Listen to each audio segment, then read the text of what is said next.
सेठ चंदूलाल का बेटा उनसे पूछ रहा था, पापा दूल्हा को लोग गधे पे क्यों बिठाते? तो चंदूलाल ने कहा, बेटा दूल्हा को लोग घोड़े पर क्यों बिठाते हैं, गधे पर क्यों नहीं बिठाते? तो चंदूलाल ने कहा, बेटा घोड़े पे इसलिए बिठाते हैं ताकि पता चलता रहे कौन दूल्हा है और कौन घोड़ा है। गधे पे बिठाल दें तो कैसे पता चलेगा कौन दूल्हा है कौन गधा है?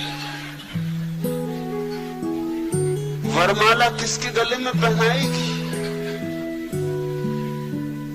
वधू बड़ी मुश्किल में पड़ जाएगी, किम कर्तव्य विमूढ़ हो जाएगी। एक गधे पर दूसरा गधा चढ़ा बैठा है, इसलिए घोड़े पे बिठालते। जैसे ऐसा हुआ एक बार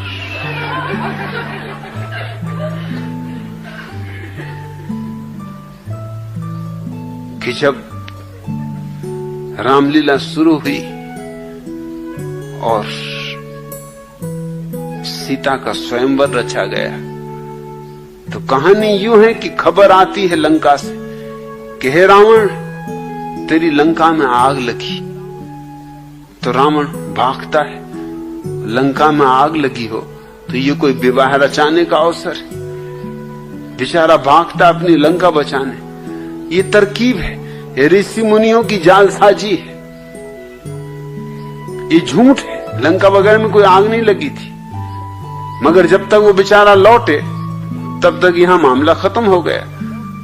उसको हटाना जरूरी था क्योंकि वो शिव का भक्त था और वो शिव का धनुष था और उसने प्रार्थना की थी, शिव से उसे वरदान था कि शिव उसकी साथ देंगे, सहायता करेंगे। अरे अपने चमचों की कौन सहायता नहीं करता? छोटे मोटे भी करते हैं, वो तो शिवजी बेचारे बड़े पहुंचे हुए पुरुष। और ये रावण कितनी सेवा किया, उनकी अपनी गर्दन काट काट के रख देता था। अब और क्या चाहिए चमचे से, और क्या चाहिए? तो वो तोड़ देता धनुष बाण। डर था, रामचंद्र जी उसके सामने छोकरे ही थे। एक दो धौल जमाता और तोड़ ताड़ के अपना लेके सीता को रवाना हो जाता, तो सब रामायण वहीं खत्म कर देता। तो उसको भगाना पड़ा। जब तक वो गया तब तक राम ने धनुष्मान तोड़ लिया, विवाह हो गया। अब इसको तो बार बार होता है तो लोग जाति से अपना इंतजाम करके लेके जाते हैं। रामलीला लोग देखने जाते हैं तो दरी ले जाते हैं, चटाई ले जाते हैं, कंबल तक ले जाते हैं। अपने दरी चटाई बिछा के कंबल ओढ़ के मस्त बच्चों को सुला के फिर खुद भी झपकी लेते। मगर उस दिन कुछ गड़बड़ हो गई, बच्चे तक जग गए।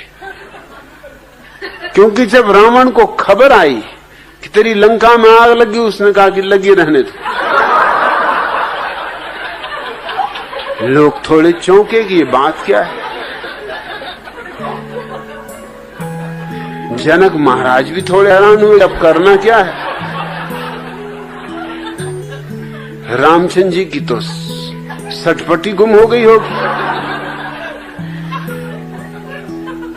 लक्ष्मण बोलेंगे, भैया आप क्या करना। और उसने तो रावण ने आओ देखा ना ताओ, वो गुस्से में था। असल में मैनेजर ने उसको जितनी मिठाई मिलनी चाहिए थी उतनी नहीं दी थी, कम दी थी। उसने कहा देख लेंगे। उसने पहली अवसर हाथ आया दिखा दिया, उठा और उसने तोड़ दिया धनुष। धनुष भी क्या था, कोई शिवजी का धनुष, ये इसकी पौड़ी रखी हुई थी बांध के। उसने तोड़ ताड़ के कई टुकड़े करके फेंक दिए, एक दो नहीं। और उसने कहा निकाल, तेरी सीता कहां है, खत्म करो इस बात को एक बार। क्या हर साल लगा रखा है वो खेल फिर से हो। फिर सारी जनता जग गई, बच्चे रोने लगे, स्त्रियां चौंक गई, लोग खड़े हो गए, बैठे नहीं कि ये हो क्या रहा है। न देखा कभी आंखों से, न सुना कभी कानों से, नई ही रामलीला हो रही। वो तो भला हो जनक का, बूढ़े थे, सयाने थे, पुराने अनुभवी थे, घाघ जिसको कहते, कई रामलीलाएं करवा चुके थे। उन्होंने तत्क्षण मामले को संभाल लिया। उन्होंने कहा, भृत्यो, तुम भूल से मेरे बच्चों के खेलने का धनुष ले आयो। अरे ये शिव जी का धनुष नहीं है, शिव जी का असली धनुष लाओ। पर्दा गिराया, धक्का देके किसी तरह रावण को हटाया, दूसरा धनुष बाण लाया गया और दूसरे आदमी को रावण बना के लाया गया। जनता बड़ी चौंकी की, ये रावण तो दूसरे मालूम होते। वो पुराना पहलवान कहाँ है? उसको तो 4 आदमी पकड़े अंदर बैठे, वो भीतर से चिल्ला रहा, जी मैं धनुष्बाण तोड़ूंगा, आज मामला खत्म ही कर देना, रफा दफा।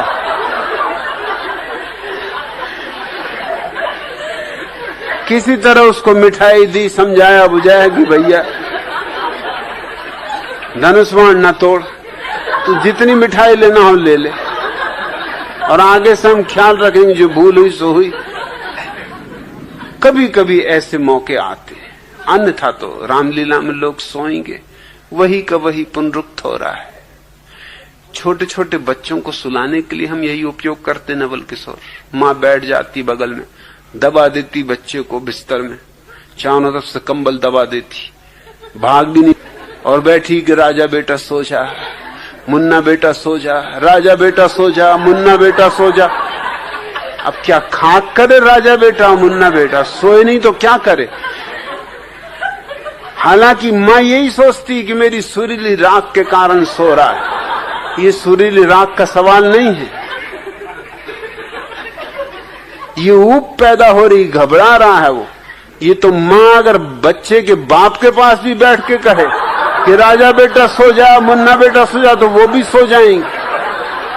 अगर नींद ना आएगी तो भी कम से कम बहाना करेंगे, घुर्राने लगेंगे कि आ गई भाई, नींद आ गई, तू जा, अब हम कभी ना उठ।